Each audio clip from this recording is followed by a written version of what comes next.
मध्ये male reproductive system आणि female reproductive system पाहिली आहे. आता आपण पाहू sex determination in human being. The chromosome number in germ cell producing the gamete are diploid, that is 2n. युग्मक तयार करणाऱ्या पेशीमध्ये गुणसूत्रांची संख्या ही डिप्लॉइड असते, म्हणजे दॅट इज 2n. आपल्याला सर्वांना माहित आहे की आपल्या ह्यूमन मध्ये 46 क्रोमोझोम असतात. 46 क्रोमोझोम म्हणजे 23 pairs. It includes 22 pairs of autosomes. तर त्यामध्ये 22 पेअर्स ह्या ऑटोसोम्स असतात, म्हणजे सारख्या असतात. And 1 pair of sex chromosome. आणि जी 23 पेअर्स असते ती सेक्स क्रोमोझोम असते. सेक्स क्रोमोझोम आहे जी पेअर आहे तिला सेक्स क्रोमोझोम असे का म्हणतात, कारण ती सेक्स डिटर्मिनेशन करते. म्हणजेच 44 प्लस XX और 44 plus XY. This germ cell divides meiosis. ही जर्म सेल मियोसिस प्रोसेसने डिवाइड होते आणि this gametes contain only haploid number. तर मग क्रोमोझोम्स कसे होते, 22 प्लस X और 22 प्लस Y. तर 22 प्लस X और 22 प्लस Y हे जे क्रोमोझोम्स आहे हे मेल मध्ये असतात. आणि 2 types of sperms are produced, 22 plus X or 22 plus Y. Whereas oocytes are produced of only one type of, that is 22 plus X. आणि जे oocytes प्रोड्यूस करतात म्हणजेच मेल मध्ये आपण पाहिलं की Y हा क्रोमोझोम्स आहे, X आणि Y, आणि फिमेल मध्ये मात्र X आणि X क्रोमोझोम असतो. म्हणून whereas oocytes are produced of only one type of, that is 22 plus XX. 22 plus X. Both sperms and oocytes are produced by meiosis. Sperm आणि oocytes हे meiosis process ने produce होतात. Sperm means male gamete आणि oocytes means female gamete. In case of sperm, process of meiosis division is completed before the sperm have male reproductive system मध्ये. आता आपण बघूया की बॉय आणि गर्ल चाइल्ड कसं डिटर्मिनेशन केलं जाते. तर यासाठी ओनली मॅन हा रिस्पॉन्सिबल असतो, कारण Y क्रोमोझोम्स हा मॅन मध्येच असतो. The man is totally responsible where the couple will have a boy और a girl child. During zygote formation, की जेव्हा झायगोट फॉर्मेशन होते तेव्हा मॅन कॉन्ट्रीब्युट्स आयदर X और Y क्रोमोझोम. तर तेव्हा मनुष्य हा X आणि Y क्रोमोझोम दोन पैकी एक कॉन्ट्रीब्यूट करत असतो to the next generation. But female transfer only X chromosome. पण फिमेल मात्र फक्त X क्रोमोझोम ट्रान्सफर करत असते to the next generation. At the time of fertilisation, जेव्हा फर्टिलायझेशनची प्रोसेस होते तेव्हा X chromosome comes from male. म्हणजे X क्रोमोझोम हा मेल कडनं जर येत असेल आणि मग फिमेल कडला कोणता राहील, Xच राहील, तर child will be a girl. तर त्या चाइल्डला आपण काय डिनोट करू, girl. If Y chromosome then the child will be boy. आणि जेव्हा फर्टिलायझेशनच्या प्रोसेसला जर Y क्रोमोझोम्स हा कोणाकडनं होईल, कम्स होईल मेल कडनंच, आणि फिमेल कडनं कोणता राहील, X, तेव्हा तो जो चाइल्ड राहील तो कोणता डिनोट केला जाईल, बॉय. डिटर्मिनेशन अशा प्रकारे सेक्स डिटर्मिनेशन मध्ये गर्ल आणि बॉय डिनोट केल्या जाते. आणि यावरून आपण काय कन्सिडर करू शकतो मग, की only man is responsible to the child will be a boy. तर या ठिकाणी आपण सेक्स डिटर्मिनेशन शिकलो आहोत. त्याच्यानंतर आपण पुढचा टॉपिक पाहू, डेव्हलपमेंट आणि बर्थ. की झायगोट कसा फॉर्म होतो हे आपण फर्टिलायझेशन प्रोसेस मध्येच पाहिलं आहे. त्याची पूर्णपणे इम्प्लांटेशन मदरच्या युटेरस मध्ये कसं होते हे पण फिमेल रिप्रोडक्टिव्ह सिस्टीम मध्ये आपण पाहिलं आहे. पण त्याची ग्रोथ कशी होते हे आता आपल्याला पाहायचे आहे. ग्रोथ, डेव्हलपमेंट आणि birth. The zygote form after fertilization in the oviduct. Fertilization झाल्यानंतर झायगोट हा ओव्हिडक्ट मध्ये फॉर्म होतो. Undergoes repeated mitotic division and embryo is form. मग आता ह्या झायगोट मायटोटिक डिव्हिजन होते आणि एम्ब्रियो फॉर्म होतो. आणि हा एम्ब्रियो ओव्हिडक्ट मधून पुश करत टुवर्ड्स द युटेरस, युटेरस मध्ये पोहोचतो.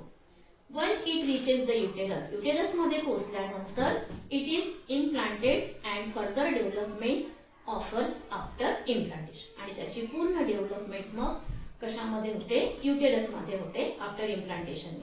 And the organ called as placenta form to supply of food material during the growth in uterus. आणि मग तिथे एक ऑर्गन फॉर्म होतो, त्या ऑर्गनला म्हणतात प्लॅसेंटा. आणि हा प्लॅसेंटा मग पूर्णपणे फूडचं सप्लाय त्या युटेरस मधल्या एम्ब्रियोला करत असतो आणि त्याची पूर्णपणे ग्रोथ या प्लॅसेंटाने दिलेल्या म्हणजे मदर मधलंच जे काही न्यूट्रिएंट्स आहे ते या प्लॅसेंटा मार्फत त्या युटेरस मध्ये पोहोचवल्या जातं. आणि embryonic development is completed approximately within 9 months after the fertilisation. आणि जेव्हा ही एम्ब्रियोनिक डेव्हलपमेंट साधारणतः 9 महिन्यापर्यंत किंवा 36 वीक्स 36 आठवड्यापर्यंत मदरच्या युटेरस मध्येच होत असते आणि नंतर न्यूबॉर्न बेबी फॉर्म होतो. अशा प्रकारे डेव्हलपमेंट पूर्णपणे मदरच्या युटेरस मध्येच होते आणि 9 महिन्यापर्यंत याचा कालावधी असतो. बघा विद्यार्थ्यांनो, आता या फिगर वरून growth of an embryo uterus मध्ये कसं होते. तर जेव्हा 4 वीक असतो तेव्हा अशा प्रकारे 8 वीकला अशा प्रकारे असतो. नंतर 20 वीक मध्ये ही पूर्ण ग्रोथ त्याची होते. 24, 28 आणि 32 अशा रीतीने साधारणतः 36 वीक मध्ये पूर्णपणे हा एम्ब्रियो डेव्हलप होतो आणि नंतर न्यूबॉर्न बेबी फॉर्म होतो. यानंतर आपण पुढचा टॉपिक बघूया, रिप्रोडक्शन अँड मॉडर्न टेक्नॉलॉजी. तर आपण रिप्रोडक्शनची प्रोसेस पाहिलीच आहे, परंतु काही कारणास्तव काही कपल्सला चिल्ड्रेन होत नाही. तर अशा वेळेस त्यांचे काय रिझन आहे आणि याच्यासाठी रिस्पॉन्सिबल वुमेन पण असतात आणि मेन पण असतो. असं नाही की फक्त स्त्रीच ही रिस्पॉन्सिबल असते. तर काही कारण हे वुमेन मध्ये पण असू शकतात आणि काही मेन मध्ये पण असू शकतात. तर आता बघू आपण, many couples cannot have children due to various reason. पुष्कळ असे कपल्स आहे की त्यांना मूल होत नाही. तर त्याच्यासाठी वुमेन मधले रिझन बघू आपण. In case of women, irregularity in menstrual cycle. तर मेन्स्ट्रुअल सायकल ही फिमेल मध्येच असते आणि ती प्रत्येक मंथला येत असते. तर यामध्ये जर इरेग्युलॅरिटी असेल तर रिप्रोडक्शनची प्रोसेस होऊ शकत नाही. नंतर सेकंड रिझन आहे डिफिकल्टीज इन oocyte प्रोडक्शन. तर oocyte कुठे प्रोड्यूस होतात, ओव्हरीमध्ये प्रोड्यूस होतात. तर हे oocyteच तयार झाले नाही तर रिप्रोडक्शनची प्रोसेस होऊ शकत नाही. सेकंड रिझन आहे. तिसरं रिझन आहे ऑब्स्टॅकल्स इन द ओव्हिडक्ट. तर कारण हे oocyte कुठून येतात, ओव्हिडक्ट मध्ये येतात आणि ओव्हिडक्ट मध्येच फर्टिलायझेशनची प्रोसेस होते. जर या ओव्हिडक्ट मध्ये ऑब्स्टॅकल्स असते, काही अडथळे निर्माण होतात, तर हा oocyte ओव्हिडक्ट मध्ये येऊ शकतो पण स्पर्म मात्र तिथपर्यंत पोहोचू शकत नाही काही कारणास्तव. तर त्यामुळे सुद्धा रिप्रोडक्शनची प्रोसेस होऊ शकत नाही. नंतरचं रिझन आहे difficulties in implantation in uterus. तर काही अडथळे इम्प्लांटेशन इन युटेरस, युटेरस मध्ये जे इम्प्लांटेशन होत असते, एम्ब्रियोची ग्रोथ होत असते, ही सुद्धा त्या फिमेल मध्ये होत नसेल तर हे सर्व कारण रिस्पॉन्सिबल असतात to cannot have a children. तर अशा प्रकारे हे रिझन कशामधले झाले, फिमेल मध्ये. आता काही रिझन मेल मध्ये सुद्धा असतात. तर अब्सेन्स ऑफ स्पर्म इन सीमेन. आपण आता स्पर्म माहिती आहे तुम्हाला आणि सीमेन पण माहिती आहे. तर सीमेन मध्ये जर स्पर्म नसतीलच, कारण फर्टिलायझेशनची प्रोसेस किंवा रिप्रोडक्शनच्या प्रोसेससाठी आपल्याला कशाची गरज आहे, मेल गॅमेट आणि फिमेल गॅमेट, स्पर्म आणि oocyte. तर हे जर या सीमेन मध्ये स्पर्म तयारच होत नसेल तर रिप्रोडक्शनची प्रोसेस होऊ शकत नाही. नंतर slow movement of sperm. Second reason आहे की जर त्या स्पर्मची मुवमेंट स्लो असेल, ते युटेरस पर्यंत जाऊ शकत असेल आणि ओव्हिडक्ट पर्यंत जर एनर्जी नसेल तर पोहोचू शकत नाही, तर हे सुद्धा एक सेकंड रिझन मेल मध्ये असू शकते. आणि तिसरं एनॅमेलिज इन द स्पर्म, की त्या स्पर्म मध्ये काही ॲबनॉर्मॅलिटीज असतील, तर काही कमतरता असेल तर यामुळे सुद्धा रिप्रोडक्शन होऊ शकत नाही. तर हे 3 रिझन मेल मध्ये असतात. Do not have a children. मग आता यासाठी काही medical techniques, advance medical techniques किंवा मॉडर्न टेक्नॉलॉजी डेव्हलप झाली आहे आणि या मॉडर्न टेक्नॉलॉजीज मध्ये 3 प्रोसेस आपल्याला दिलेल्या आहे. एक आहे IVF, सेकंड प्रोसेस आहे सरोगसी अँड थर्ड प्रोसेस आहे sperm bank. But now with the help of advance medical techniques like IVF, surrogacy and sperm bank, तर आपण बघू की ह्या मेथड कशा रीतीने उपयोगात आणल्या जातात. पहिली मेथड आहे IVF, इन विट्रो फर्टिलायझेशन. तर या टेक्निक मध्ये काय केलं जातं बघा. तर ही टेक्निक कधी यूज केली जाते, कोणतेही रिझन असेल तेव्हा. तर in case of those childless couple who have problems like less sperm count. तर मेल मधला कोणतं रिझन आहे, लेस स्पर्म काउंट, की त्यांच्यामध्ये स्पर्म हे कमी प्रमाणात काउंट केला जात असेल. किंवा दुसरं कारण फिमेल मधलं आहे ऑब्स्टॅकल्स इन ओव्हिडक्ट. तर ओव्हिडक्ट मध्ये जर ऑब्स्टॅकल्स असतील तर या मेथडचा यूज केला जातो. तर ही मेथडची टेक्निक कशी आहे. In this technique fertilisation is brought about in the test tube and embryo form is implanted in uterus of woman at appropriate time. तर या टेक्निक मध्ये काय केलं जातं, ही जी फर्टिलायझेशनची प्रोसेस आहे ही फर्टिलायझेशनची प्रोसेस या टेस्ट ट्यूब मध्येच तयार केली जाते. तर यामध्ये काय केलं जाते की त्या मदर मधल्या ओव्हरी मधले ओसाइट्स कलेक्ट केले जातात आणि फादर मधल्या टेस्टिस मधले स्पर्म कलेक्ट जातात, सीमेन मधले स्पर्म कलेक्ट केले जातात आणि त्याचा जो एम्ब्रियो आहे हा या टेस्ट ट्यूब मध्येच तयार केला जातो. आणि मग हा एम्ब्रियो तयार झाल्यानंतर embryo is form implanted in uterus of woman at appropriate time. Appropriate टाइमला हा एम्ब्रियो कलेक्ट करून त्या युटेरस मध्ये पास केला जातो आणि त्याची पूर्णपणे इम्प्लांटेशन युटेरस मध्ये होते. आणि ही जी प्रोसेस आहे की जे 2 प्रॉब्लेम ज्या मेल मध्ये आणि फिमेल मध्ये असेल त्यांच्यासाठी या IVF टेक्निकचा उपयोग केला जातो. यालाच टेस्ट ट्यूब बेबी असे सुद्धा म्हणतात. सेकंड जी प्रोसेस आहे ती आहे सरोगसी. आता या प्रोसेसचा उपयोग केव्हा केला जातो की some women have problems in implantation of embryo in uterus.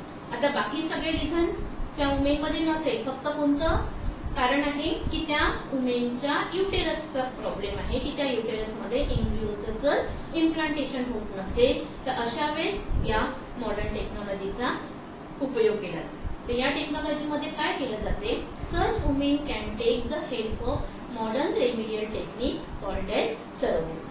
की या टेक्निक मध्ये ती वुमेन एका दुसऱ्या वुमेनला कन्व्हिन्स करते की जिचं युटेरस इम्प्लांटेशन साठी योग्य आहे. अशा वुमेनला ती कन्व्हिन्स करते आणि म्हणून ह्या टेक्निकला सरोगसी असे म्हणतात. In this technique oocyte is collected from the ovary of woman having problem in implantation in uterus. की ज्या मदरच्या युटेरस मध्ये इम्प्लांटेशनचा प्रॉब्लेम असेल पण तरी त्या वुमेन मधले oocyte कलेक्ट करतात आणि that oocyte is fertilized in the test tube with the help of sperm.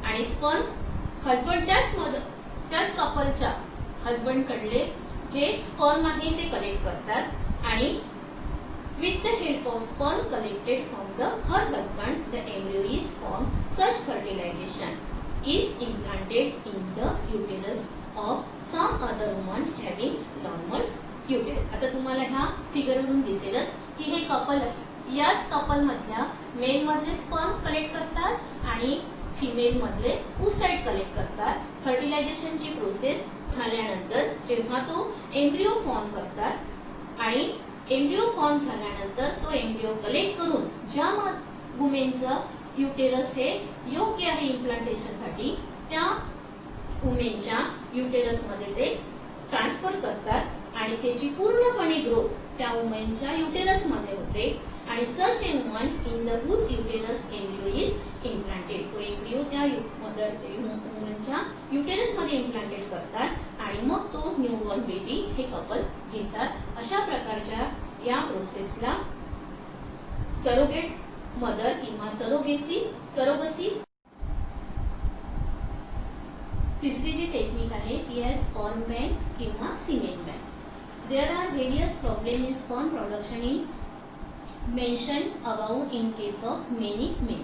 तर यामध्ये कोणतं रिझन असते की जर काही पुरुषांमध्ये स्पर्म प्रोडक्शन मध्ये प्रॉब्लेम असतात, अशा कारणासाठी या मेथडचा उपयोग केला जातो.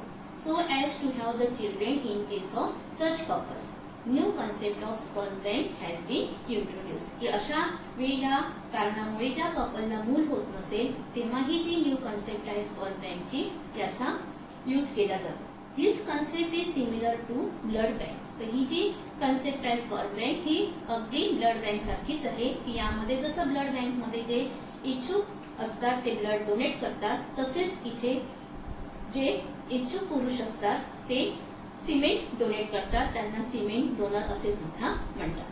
Semen ejaculated by the desired male is collected after their through physical and medical checkup and stored in the sperm bank. मग ज्या पुरुषांचं सिमेंट कलेक्ट केलेलं असते त्याची फिजिकल आणि मेडिकल चेकअप केलं जातं आणि ते या स्पर्म बँक मध्ये स्टोअर केलं जातं. नंतर समजा आता याच कपलला या कारणामुळे मूल होत नसेल तर हे जे कपल आहे ते कपल आपल्याच वुमेन मधलं oocytes कलेक्ट करतात आणि ते oocyte कलेक्ट करून या स्पर्म बँक मधले स्पर्म कलेक्ट करतात आणि नंतर IVF प्रोसेसद्वारे, जसं आपण IVF प्रोसेस मध्ये पाहिलं फर्टिलायझेशन की त्या टेस्ट ट्यूब मध्ये केलं जातं, तर त्या टेस्ट ट्यूब मध्ये हे पूर्णपणे जो एम्ब्रियो आहे हा फर्टिलाइज केला जातं. यामध्ये काय होते मग वुमेन मधलं oocyte त्याच कपल मधले असते पण स्पर्म मधलं मात्र स्पर्म बँक मध्ये असतात. Resultant embryo is implanted in uterus of same. मग आता ही जी प्रोसेस आहे ही IVF सारखीच आहे. तर यामध्ये हा एम्ब्रियो तयार झालेला एम्ब्रियो कलेक्ट करतात आणि तो एम्ब्रियो त्या वुमेनच्या युटेरस मध्ये इम्प्लांटेशन साठी पाठवला जातो आणि त्याची पूर्ण ग्रोथ त्याच मदरच्या युटेरस मध्ये केल्या जाते. Name of semen donor is strictly kept secret as per the law. आणि गव्हर्नमेंटच्या नियमानुसार जो सिमेन डोनर असतो त्याचं नाव मात्र निदर्शनास येते नाही. अशा प्रकारे